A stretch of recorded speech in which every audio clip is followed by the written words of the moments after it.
welcome into the space.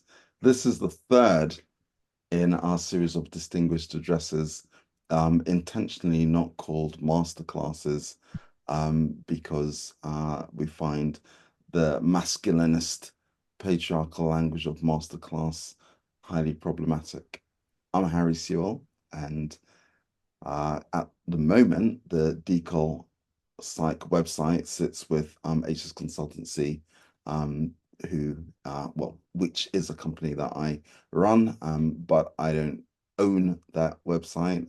The company does, and I work with three other people really closely on the curation of the content, and really supporting the series.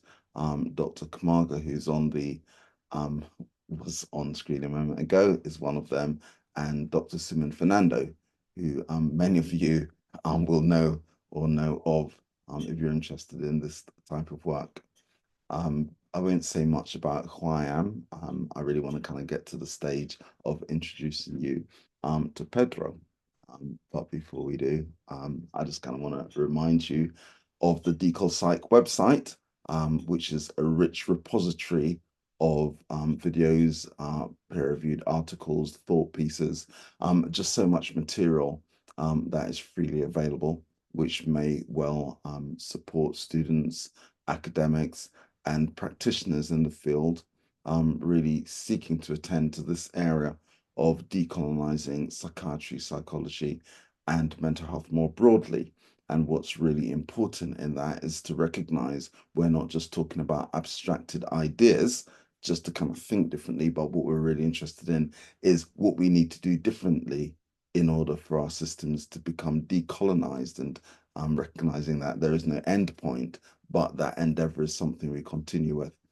So that's what the website and the content therein is really about, is supporting the kind of growth. And we encourage you to do a couple of things. One is to consider how you might contribute, either in terms of giving an address in future, or how you might contribute articles or material that, once it's been moderated, we'd love to include in the website. And you might also wish to donate to the work of the website. What we want to do is to keep it live, and organizing and marketing events like this. It takes resource, and it's kind of really great if we can find ways to support this, so that it doesn't just kind of hit the buffers. One of the things Suman talks about a lot is that he's been part of many initiatives like the transcultural psychiatry movement, which kind of thrives and then it just withers on the vine. And what we don't want is for this just to be a static website, but for us to kind of keep flourishing, so that the next generation can keep pushing boundaries. So that's it. I won't say anything more, other than to hand over to Pedro Pérez Rothstein. And it's an absolute honor to have Pedro, looking at Pedro's bio, and one of the things that really resonates with me is the link with theatre, and the kind of work of Boal, and forum theatre, and kind of thinking about how education can kind of be far more creative than we're often exposed to. So when I kind of saw Pedro as a Brazilian Spanish theatre maker, a writer, director, and researcher who strongly believes that the performing arts can tackle social and economic injustices, I thought, there's my guy. So I'm absolutely thrilled to pass you the mic, and yeah, take us into your thoughts and ideas. At the end, there will be space for us to be in conversation. When we are in conversation, we just kind of ask that we'll observe the normal courtesies of these kind of spaces about the absence of discriminatory language, the normal respect and care for each other, and the tone and the way in which we examine these issues. And I say that because it may well be that it doesn't become just a Q&A. We might ask questions across the space, and that's fine too, as long as we do so in a way that keeps us all psychologically safe. And with no further ado, Pedro, over to you. Thank you so much. And thanks to all of you for joining us. I'm going to mute myself. Thank you, Harry, so much for the invitation. Thank you, Rebecca, Dr. Raisa, Dr. Professor Suman Fernando, who's not here, but he was the one who initially invited me to do this talk. And thank you to Decolpsych for organizing this. And I think it's so needed to have forums and spaces where we bring people together, when we raise these not only ideas, as you said, but actions. No, so I must say that I'm not a psychiatrist or a psychologist. I am a theater maker. I'm a political scientist, so I have a background in social sciences, but mainly I've been dedicating my practice as a theater maker and researcher in the field of drama performance theater in connection with other things. And one of those things is mental health psychology. So bear with me if I'm not the most technical about some things. I will be speaking from that perspective, but I hope it's an interesting starting point for our conversation. I did prepare a bit of some slides to sort of guide us through, um, and I'm just going to share them now. I hope everyone can see that. Yeah, and I'm just going to find this. Let me see. Where is this? I'm just trying to find how do I think this is full screen. Where? Okay. So, I do want to sort of start by saying when I think about decolonizing psychiatry or using theater as a way to decolonize psychiatry, psychology, and mental health. First, I was like, but what kind of theater are we talking about, right? What do you mean by theater? Uh, and perhaps there's an initial thought about how do we decolonize theater itself, right? Because as we will see in a moment, theater as a practice, as an art form, has been used as a colonial weapon in many cases before it was thought as a decolonial practice. So that's something to keep in mind. But let's just say that in terms of decolonizing, right, it is about challenging mainstream assumptions and the status quo. It is about challenging the power imbalances, historical and contemporary. So I think to think about theater in that way is to think about theater in a multiple level, right? So theater can be, on the one hand, an art form, as we know, professional, amateur, applied theater, community theater. But it's not just art. Theater is a means of communication, just like, you know, painting, singing, dancing, speaking, no? And it is a sort of format that incorporates all these other communication devices and mediums. So it is about a dialogue, isn't it? There's something happening, something being watched, witnessed, participated through that communicative act. It is a process, and be it a creative process. So we've got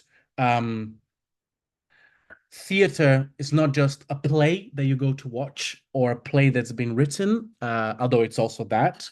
But theater usually, to me particularly, it speaks of the process of making theater. And that can be through theater games, it can be through exercises, it can be through improvisation, and it can be actually putting on a production for an audience, no, a live audience. Theater is live, right? So to me, it's often more important to think about the process rather than the product or the result, the outcome. Although one thing leads to the other, but I think thinking about theater as a process maybe gives us some clues of how to then that process can be used as a decolonial device in mental health. Theater is a space. It can be a physical building or a public square. It can be the street. It can, it can happen in physical spaces. But I think, if you think about the theater um, rehearsal room or the studio or the sort of the space where people get together, theater creates a different kind of space. Either that is a third space or an other space or a heterotopic space. We can discuss about that. But the fact of the matter is that there is something about bringing people together and establishing rules so that we can build trust, we can build the sort of safe space for creative exploration and risk-taking. Theater is a gathering, so it happens because people are together in the same space. There is something about ritual, which I also think is very important in my work and in thinking about decolonial practices, because theater etymologically may come from, ancient Greek theatron, no, place to see, a place of seeing. But for me, when I say theater and performance, I'm talking about all kinds of uh, experiences from different cultures, some of them way before the ancient Greeks, some of them afterwards, but thinking of theater beyond Western theater, or just theater in that sense. Theater is a ritual, and theater is an act of resistance. That, we are alive, we make theater, and that theater making, the way we make it, can be a resistance act.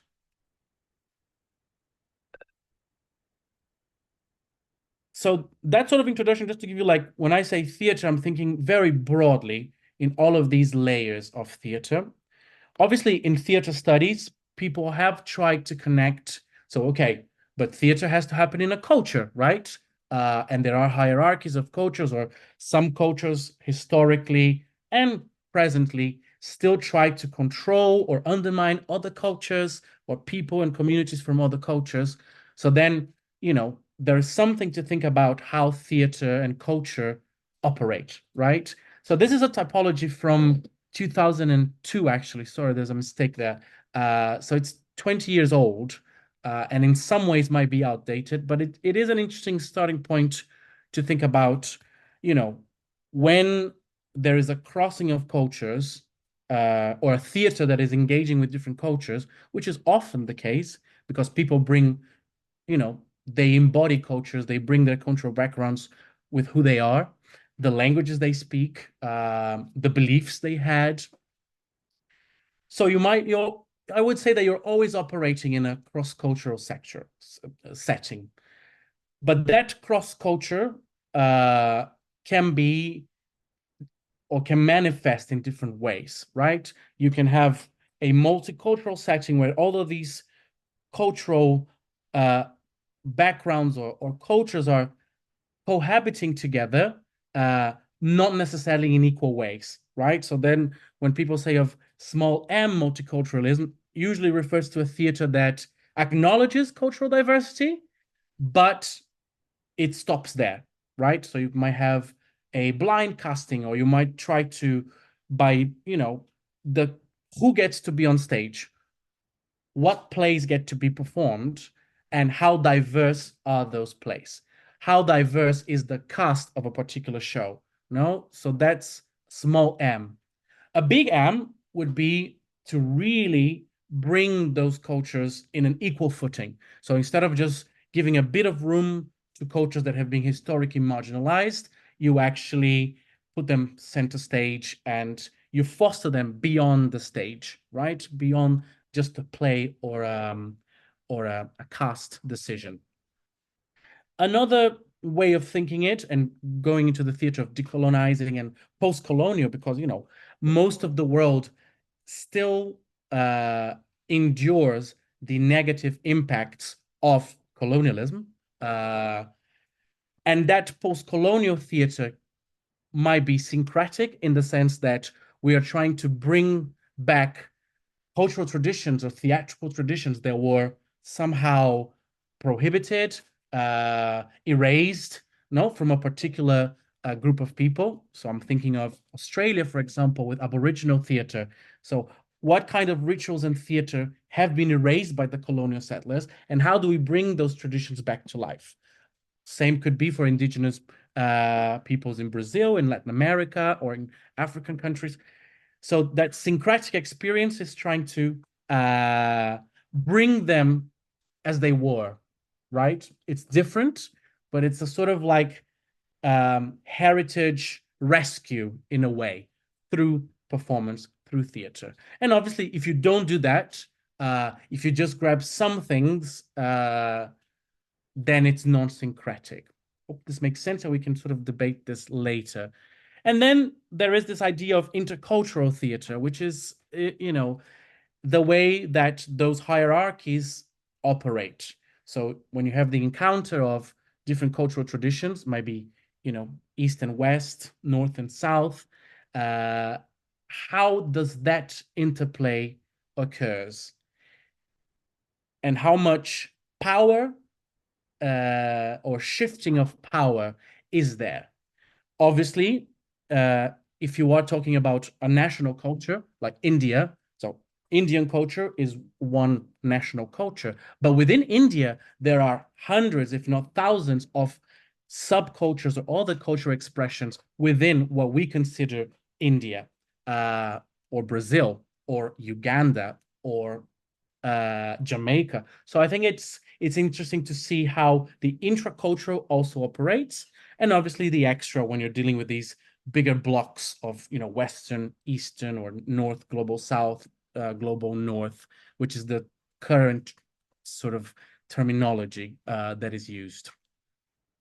So I think for me, this is a useful framework to start to pick the ways in which theater can be a decolonial practice or not, or how far is it going, and can we go further, right? Is it enough to just be post-colonial? And what does it mean to be decolonial? And just to say that, in some cases, you've had in the 20th century, big charismatic directors like Peter Brook, for example, UK French director, grabbing an epic tale from Hinduism, which was the Mahabharata, and doing an adaptation of that.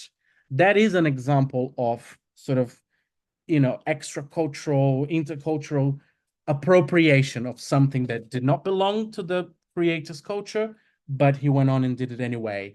And what are the problems of doing that, right? Reproducing the same dynamics and power structures of colonialism. So there's much debate about how much theater has been used as a colonial weapon. Shakespeare is a great example.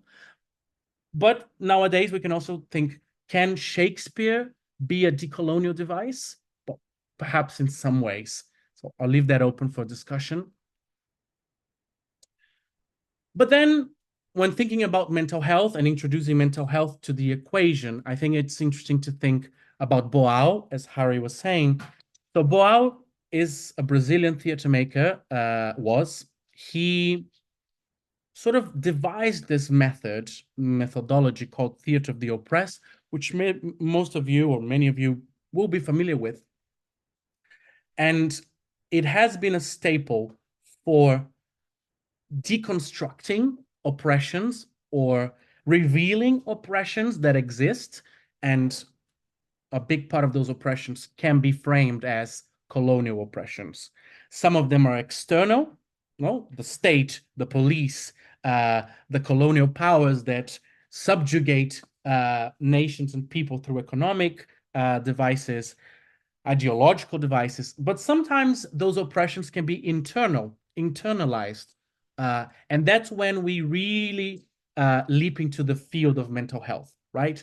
How do we decolonize our minds? How do we, through theater and through this broad notion of theater, start to decolonize or make ourselves aware of those power mechanisms and structures, and then start to breaking them down, untangling them, fighting them?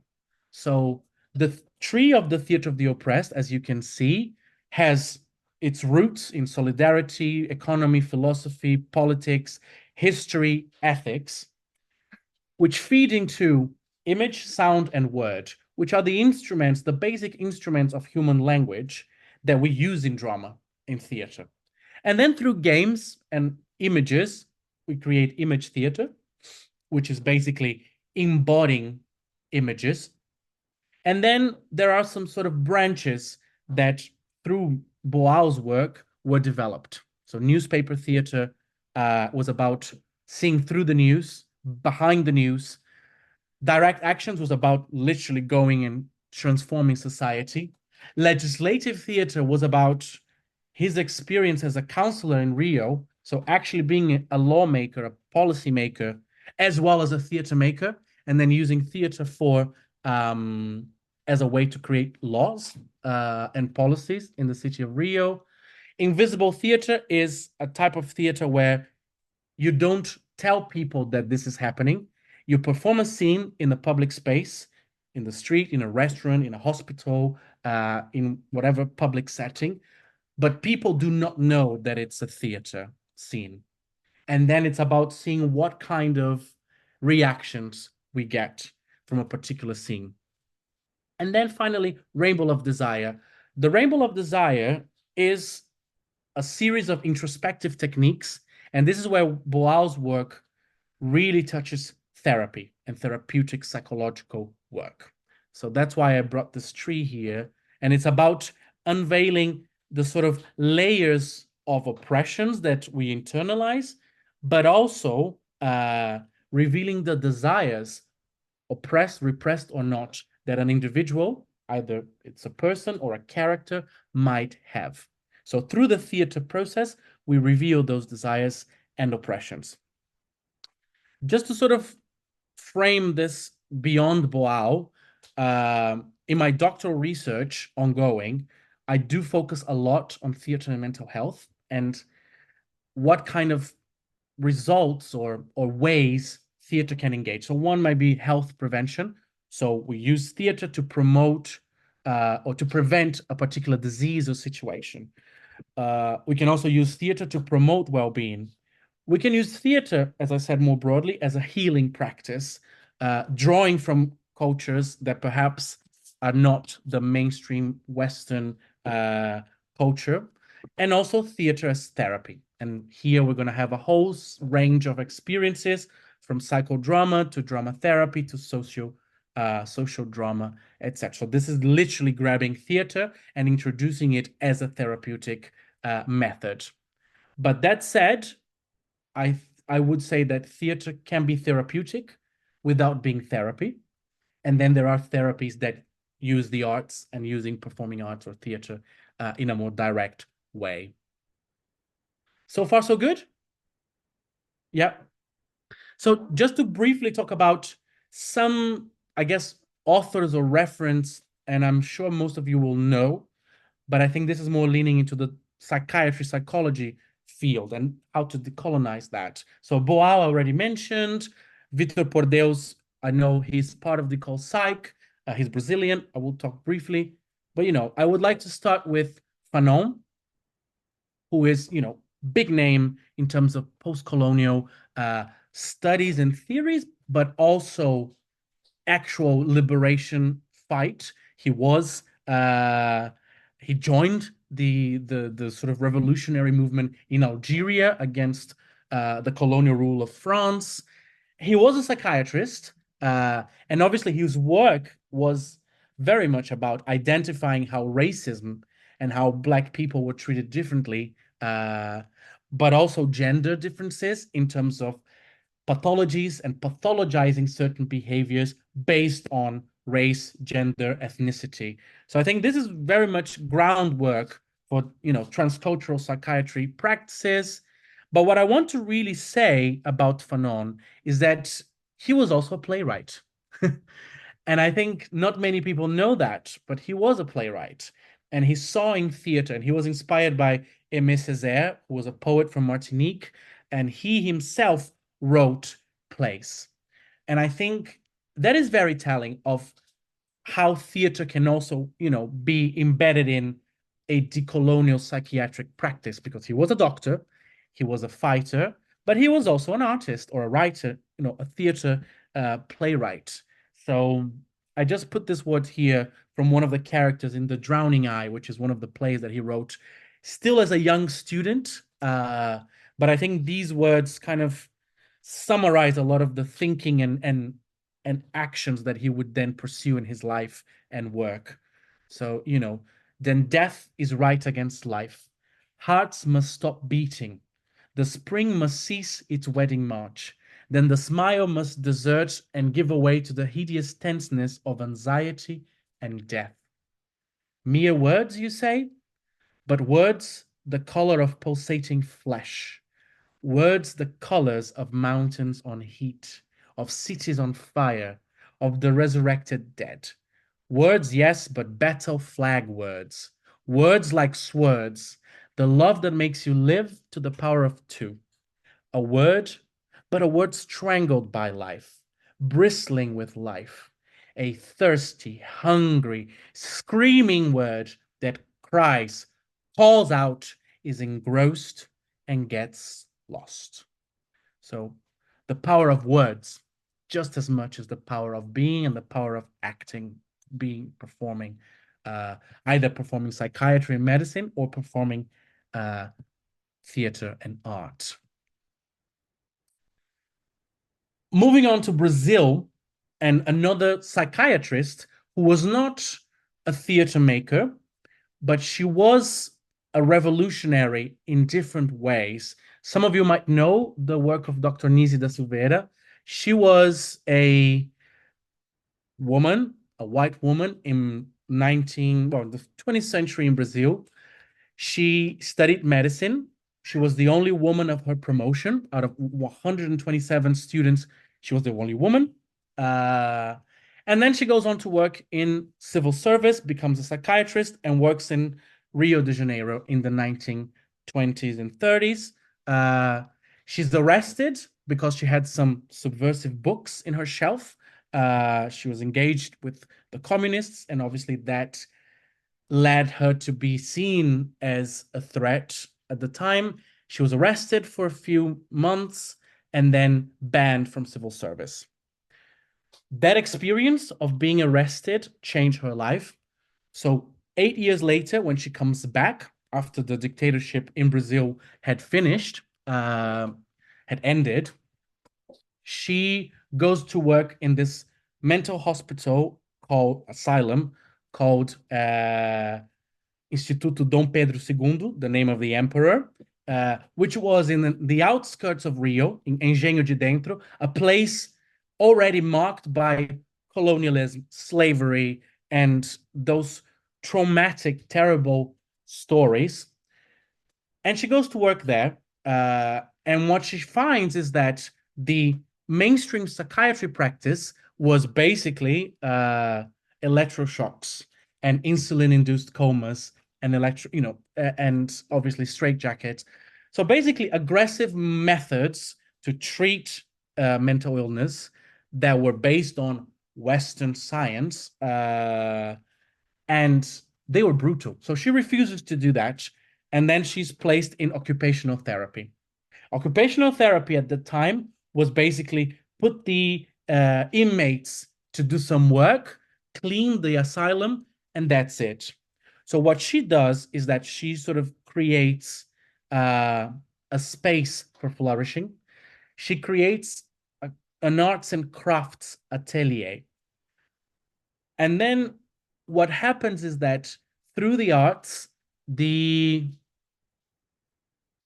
patients, the clients, who are majority speaking poor, black, non-verbal, most of them suffered from severe chronic illnesses, schizophrenia, and other psychotic conditions.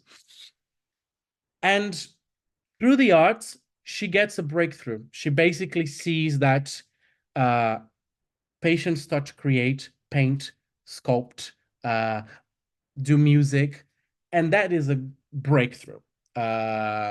So creativity, not only theater, can also be a powerful way to decolonize psychiatry. So what she was seeing is that, and then she studies the artwork itself. She connects with Jung and sort of studies mythology and how much mandalas and working through cultures and beliefs and the patient's life stories, she could understand and see some improvement. So arts as research, arts as therapy, but not only that, one of the key aspects of Nisi's work is affect, love. And I think you see that love in Fanon, although it's a love, towards a decolonial fight. But in Nisi's work, you have affect and love as one of the most powerful elements to decolonize a brutal treatment of people in a psychiatric context. Next to Nisi, I will say, because this is often ignored or erased, there was a Black nurse and social worker called Ivone Lara, who was an orphan, who had struggled her whole life, managed to study in the early 20th century, become a nurse, and she worked in the same hospital. And she worked alongside Dr. Nisi for 30 years. However, she wasn't a doctor. She wasn't white. So she was a Black woman in a patriarchal, racist society, Brazil, in the 1940s, 50s, 60s. But she helped Nisi to build all of that. And the reason why I'm bringing her today is because often women are erased from history, Black women even more so. So, for example, there is a film, a biopic about Nisi da Silveira from 2016, made in Brazil. In that film, Nisi is the main star. They tell the story of her work. Ivone is portrayed as a secondary character who barely has any agency, which does not speak true to who she really was. So Ivone was a musician. She came from a music family from the Morro, from the hills of Rio. She had samba in her veins, and she brought this sort of cultural knowledge, popular knowledge to the mental health practice. She brought her samba that came from not from university, not from books, not from Europe, came from lived experience, came from African roots, came from indigenous roots. And that kind of knowledge was also key to do the work that humanized psychiatric care. One interesting thing about Ivone Lara is that after she retired in the 70s, she then focused full time on her music career, and she was very successful. She is known, or she died a few years ago. She was known as the Queen of Samba, a Rainha do Samba, a Dama do Samba. So it's very interesting because as a nurse and social worker, she's not acknowledged as she should have been. As a musician and an artist, she did, but the two things are way more connected than they should.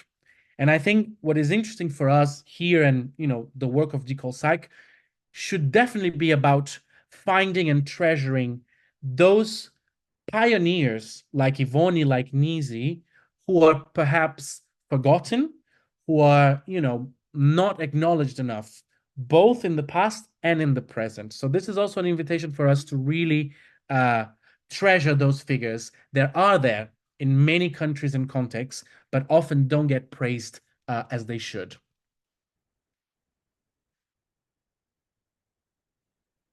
Another interesting example, and I know some people here, like Harry, have met and worked with Frederick Hickling, who was a psychiatrist, working mainly in Jamaica, but also went to other places. He also developed a very interesting work mixing psychiatry and drama theater. So I just wanted to bring this poem, which is part of a play called Magnificent Irations, and how the poetic language really talks about, those words that Fanon mentioned, but really help us to tackle those traumatic experiences and, yeah, the shackles that we might carry. So it's very hard to tell. Oh, enslavement of the mind. I feel to scream and shout and yell of what I know, no solace I can find, no peace within mankind, until first you shatter the chains that bind. Our experience is unique in the sameness of history, and in blackness comes the mystery of the paradox of the clique who taught us to say last week, when they really meant first strong, they do not know where we belong. The history moves not backward, as life moves always forward, and word becomes as fetters to tie blindfolds to our minds. So social dramas and dramas blended with psychotherapy can really change people's lives. And as I said with Boao, in some level, we are all patients, or we will be patients. We're all in some kind of spectrum, uh, and we're all actors.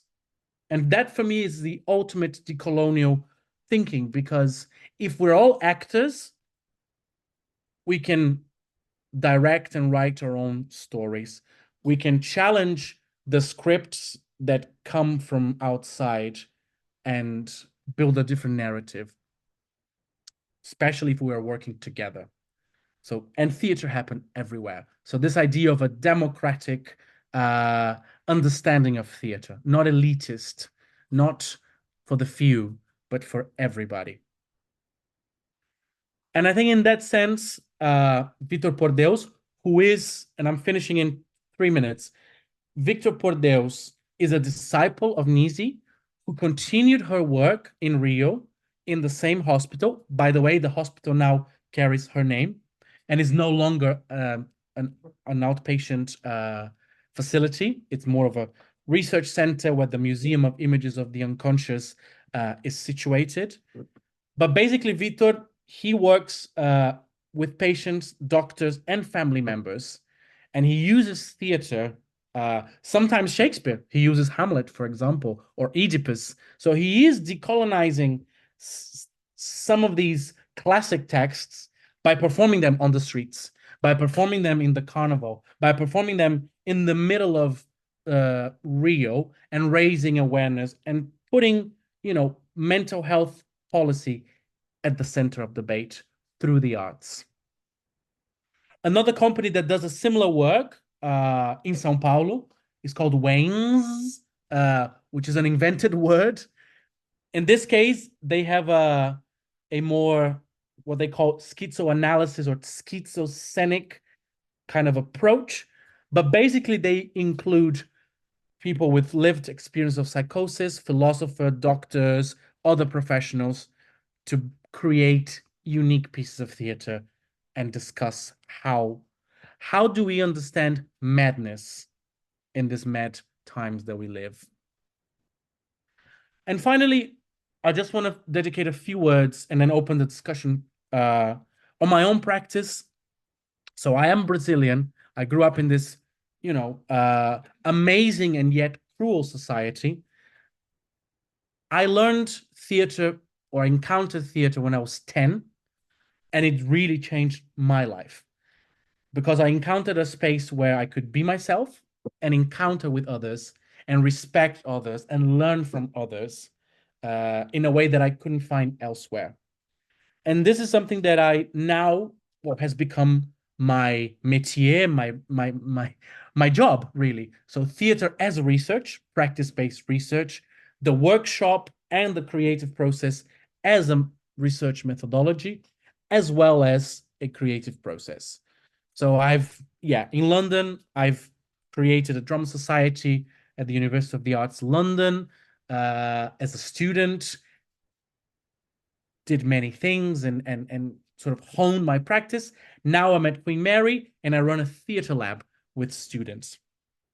And just a few examples of what theater as a decolonial practice can look like. So in 2020, I wrote and directed a play called Anthropophagy. So that means human cannibalism, which is part of a ritual, religious, war, cultural practice of some autochthonous indigenous peoples in Brazil in the 1600s. So when the invaders, the colonizers, came to what then became Brazil, some of those local inhabitants had these anthropophagous practices. Later on, this idea of anthropophagy became a cultural device to decolonize those very European ideas. So we eat them, we regurgitate, we transform them, we blend with other cultural references, and we make it our own in the process. So I wrote a play about that. Then, more recently, this is a picture with, I'm working with Lorna Vassiliadis, who is here actually. She's a performer, writer, and researcher. And we are talking about trauma in Cyprus. Cyprus, which was a British colony. Cyprus, who is divided in two, still, and how those experiences affect someone's mental health, and how can we tell stories about difficult issues in a safe manner. So that's The Suitcase, which is ongoing. And more recently, due to the war in Gaza, we did a collective reading of something called the Gaza Monologues, which is a series of texts written by children in the Gaza Strip. So these are real children.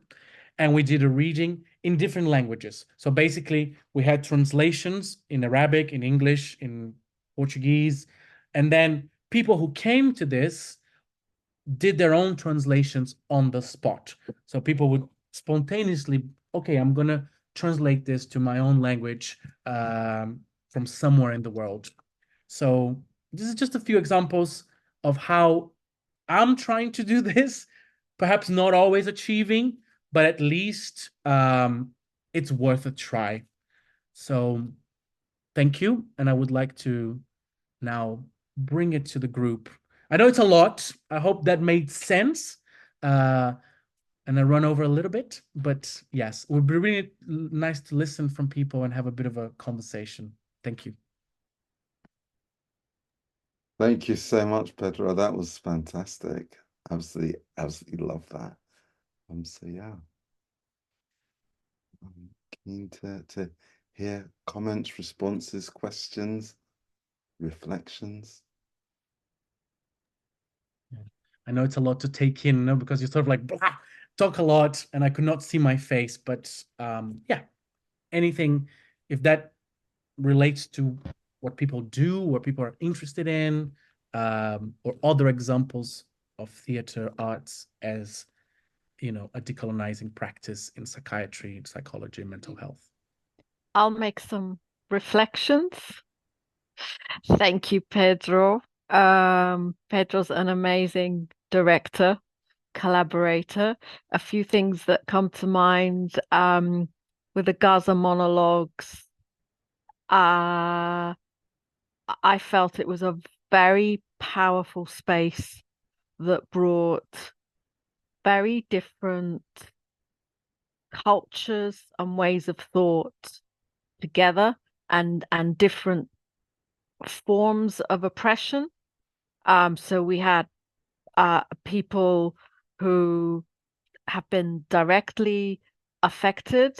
We had, because our university has a large Muslim contingent, and we had queer people, and I felt, wow, this is what decolonizing is. It's about uniting people and finding new ways to think. I also found it very powerful to translate. I was originally going to read in Greek, and I translated the monologue into the Cypriot dialect.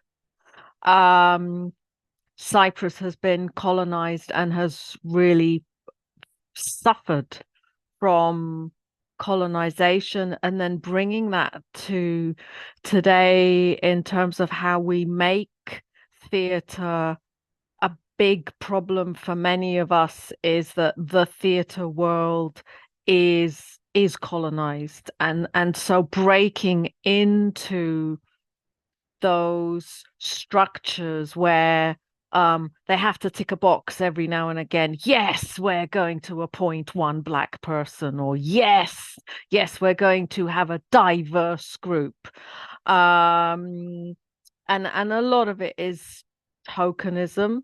And it's quite shocking.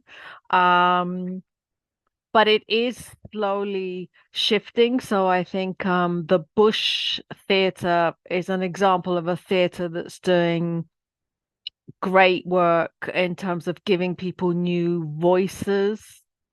Um, but it's difficult. A lot of thoughts are coming to me from your presentation, and part of me feels hopeful, but part of me also can feel quite depressed of what do we do.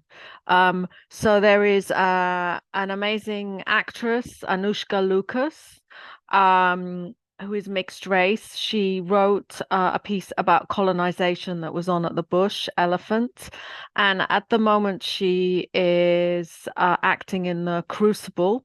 I think it's in Sheffield, and she did something a few days ago about why is it that producers still have to cast the white man as the one who's going to sell theatre? Why is the West End full of these big celebrity names and it's the famous white man, and why can't they take some risks?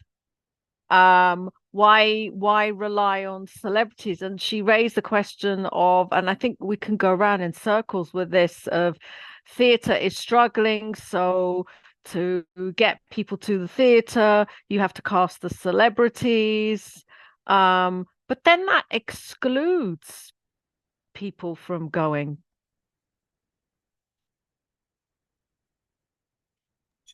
I could say a lot more, but I'll be quiet now.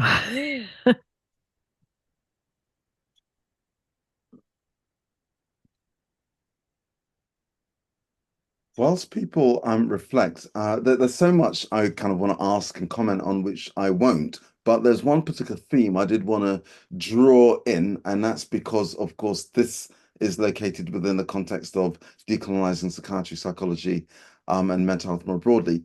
And it's this. Of course, for those of us who are familiar with that particular discipline, we're aware that it's built on the idea that we can treat the mind as a separate entity to the body. And I always kind of make this point that the foundations of psychology and psychiatry are around this idea of the mind-body split built on the Cartesian dualism, and it being a subspeciality of medicine continues to suggest that we can treat the mind as a biological entity with medicine, and in so doing cure the kind of ills that people present with. Against that backdrop, hearing you speak today, Pedro, it was a kind of a reminder, really, of how disruptive and how much of an act of resistance the theatre is as a healing space, because it begins to weave the people back together, because it's about community rather than an individualized paradigm, and it's about engaging us at the emotional level, probably the cerebral level, as well as it being embodied, which is like the exact antithesis of what psychiatry kind of uses as its gateway. So I kind of thought I just wanted to name that in the context of what we're looking at today, that as you spoke about it kind of being, an act of resistance, it's like it embodies the act of resistance just by its very presence. And with the potential to disrupt in the way that we've been looking at is absolutely fantastic. So, Gaza monologues and open dialogues and so forth, really hoping I can kind of get a piece of that. Anyway, that's all I wanted to say. But thank you. It was absolute, for me, an absolute joy to hear you speak. Anyone else? Thank you, Harry. I just want to add one thing before anyone comments. With Nisi da Silveira, I think something really like revolutionary is precisely this opposition of the Cartesian dualism of mind and body, and moving more towards a vitalist monism where mind, body, and soul are interconnected and cannot be split. And I think you're right. Medicine, psychiatry, they still try to, and other fields, they still try to make those separations, or to treat the body or the mind as a machine. as a machine in the sense, in a very narrow sense of I'm going to find the right button or the right part of the brain where I can just press this and then solve whatever the issue is. When actually, you know, first, social determinants of health, mental health, like who you are, where you were born, what kind of, you know, life you have, and what happened in the past, obviously will affect how you feel, and those have to be taken into consideration. And open dialogue kind of brings that as well. And we have a project which is basically using theater to represent open dialogue and to see what potential it can give us as a practice.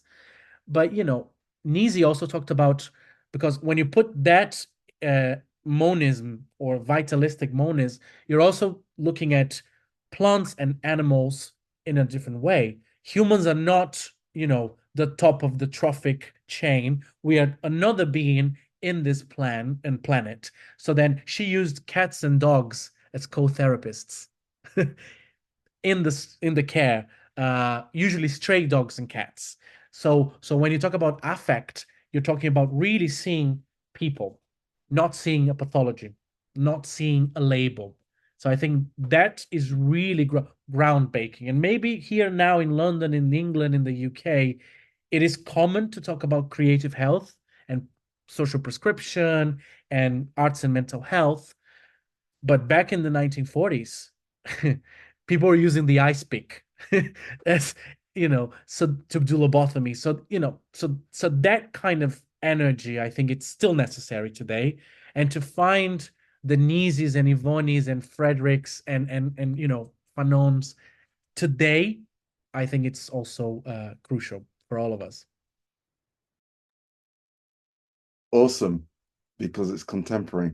And though you kind of refer to Fanon in terms of his post-colonialist work, the fact that we're still engaged in this endeavor suggests, as Edward Said would say, is that actually the language of post-colonialism is to kind of misunderstand the imprint of coloniality as it continues to exist in our thoughts and our human relations.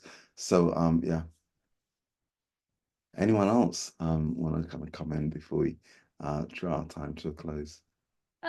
I was thinking of this word social prescription, which is popular, and I suppose I don't have anything against it, except it's quite maybe an ableist idea that this is it, because we all know that no amount of therapy can help intergenerational trauma or social inequality or racism that still exists. And so the idea of your doctor saying you should go for a walk, I suppose still seems very colonial to me in a way. And I suppose one of the great things about theater is it cuts you right into the multiplicity of ways of understanding something. You can't really ignore it. So it can bring all of that in the theater in a way that otherwise can be missed. Did that make sense? Yeah, absolutely. Thank you, Demetra. I think I mean, it depends on the kind of theater. I think there is a question of how, as well with psychiatry and social prescribing or prescription, because, you know, conservatoires, the drama training can be very damaging and ableist and racist and misogynistic. The industry can be awful. And that's a different discussion. But I do strongly believe that there is a theater that is empowering because it's based on that self-discovery with others. And that is transformative, and that can have a healing potential. So that's the kind of theater that I try to do. It's not the only type of theater, or, you know, or even thinking about colonial times, the Jesuits that came to Brazil, they actively used theater to catechize the indigenous people. So theater was used as a colonial method because it's so powerful in terms of images and imaginaries. So that speaks to the potential of theater. It can be used for one thing or another. So I guess that's also something I would like to. And with social prescribing, I mean, the Tories embraced the idea because they thought they could save money. You know, I guess it will depend like who you are, what are you prescribing, and it does not complement, but it does not substitute other things that people might need, other types of care. And there's another thing about care, I think, which is interesting. We don't have time, but yeah, how do we put care at the center, beyond just healthcare or narrow, care systems, like society of care? Yes, Dr. Rani. Sorry, I had just last minute thing to say, just one very quick one. Firstly, Pedro, thank you so much for a brilliant presentation, and it's just so heartwarming to be here. It's like being in a community that's so open, welcoming. I just wanted to say about the bit on Gaza, because that I don't know how to occupy any that spaces I go to seem to not have any conversation about it. It's like the denial is so extreme that I just want to scream at times. I don't know how to do this, but the scream in me just wants to go on and on and on. I'm thinking, how can you just stay there and not, okay, going for a march is one thing, but just not attend to this absolute madness, Holocaust denial. It's like complete madness. And the kids are dying in front of mother's eyes. And how can you sit there and watch? I don't know what to say. The heart, I know all of us, I'm sure, are the same place, but where is the softening of people's hearts? What happens to that? Why is it so hard? Why is it so difficult? Why is it a lack of caring? When you think about how it affects us in the quantum world as well, why is it not stopping? Why is there so much denial? Why is it so much against it? I just wanted to ask a question. I just want to say thank you for the soft place here. That's all. And I am a psychiatrist, and I don't know how to, and I'm a psychotherapist, and I don't know how anything can match. It's just this. Yeah, I don't know either. And I think it's the words, we don't have words, and the level of violence and disintegration of basic, humanity, it's beyond words. I mean, not just Gaza, we have other, Yes. genocides and atrocities happening that don't get the same cover. But I think with Gaza, it's the sort of conflict that has been going on for a long time. It speaks about colonialism and post-colonialism. It speaks about the new world that is taking shape as well in terms of geopolitics.